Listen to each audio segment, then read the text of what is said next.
Hi all welcome back to చిన్న చెరి official.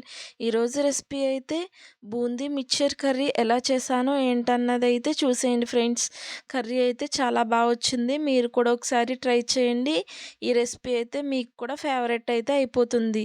ఏమీ లేనప్పుడు ఇంట్లో ఇలా బూందీ ఉంటే గిని ఇలా అయితే ట్రై చేసేయండి ఫ్రెండ్స్.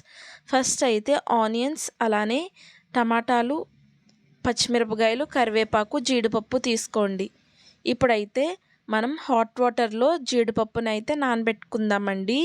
1 కప్ అయితే మిక్చర్ అయితే తీసుకున్నాను. ఇప్పుడు ఎలా చేసుకోవాలి ఏంటన్నది విధానం అయితే చూసేయండి. ఫస్ట్ అయితే ఒక పాన్ పెట్టుకుని దాంట్లో అయితే ఆయిల్ అయితే వేసుకోండి.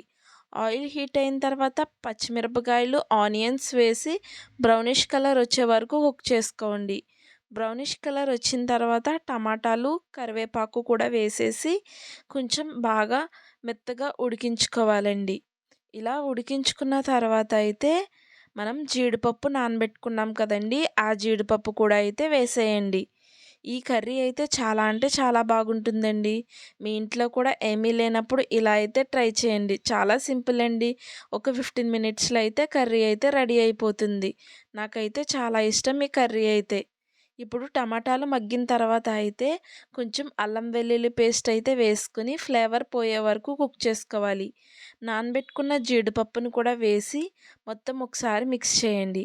ఇప్పుడైతే 1 టేబుల్ స్పూన్ పసుపు, 1 టేబుల్ స్పూన్ ఉప్పు, 2 టేబుల్ స్పూన్ కారం అయితే వేసుకుని మొత్తం ఒకసారి మిక్స్ చేయండి. ఇప్పుడు వాటర్ అయితే నేను చిన్న గ్లాస్తో అయితే వేస్తున్నాను. ఆ గ్లాస్ కూడా వీడియోలో కనపడుతుంది చూడండి. ఆ గ్లాస్తో నేనైతే 3 గ్లాసెస్ అయితే వాటర్ అయితే వేసానండి. వాటర్ వేసిన తర్వాత అయితే 1 table spoon garam masala powder కూడా వేసి రోలింగ్ బాయిల్ అయ్యే వరకు ఉంచాలి. ఇలా రోలింగ్ బాయిల్ అయిన తర్వాత అయితే మనం ఈ మిక్చర్ని 1 కప్ అయితే యాడ్ చేసేయండి. యాడ్ చేసిన తర్వాత మొత్తం ఒకసారి మిక్స్ చేసి వాటర్ పోయే వరకు కుక్ చేసుకుంటే సరిపోతుందండి. చాలా సింపుల్ ఈ రెసిపీ అయితే. నాకైతే చాలా బాగుంది ఈ రెసిపీ అయితే. వేడి వేడి అన్నంలో ఈ కర్రీ వేసుకుని తింటే చాలా బాగుంటుందండి. మీరు కూడా ఒకసారి ట్రై చేయండి. ఇంతకీ ఈ వీడియో మీకు ఎలా అనిపించింది? నచ్చితే గిని ఒక లైక్ అయితే ఇచ్చేసి కామెంట్ చేయండి. అలానే సబ్స్క్రైబ్ చేసుకోవడం మాత్రం మర్చిపోకండి ఫ్రెండ్స్. బెల్ ఐకాన్ అయితే యాక్టివేట్ చేసుకోండి. Bye all. ఇంతకీ మీరు కార్తీక మాసం చేస్తున్నారా? నాన్ వెజ్ తింటున్నారో లేదో నాకైతే కామెంట్ సెక్షన్లో షేర్ చేసుకోండి ఫ్రెండ్స్. ఇంతకీ ఈ వీడియో ఎలా అనిపించిందో నాతో అయితే కామెంట్ చేయండి. అలానే నెక్స్ట్ ఏం వీడియో అప్లోడ్ చేయాలో కామెంట్ సెక్షన్లో షేర్ చేయండి. Bye all.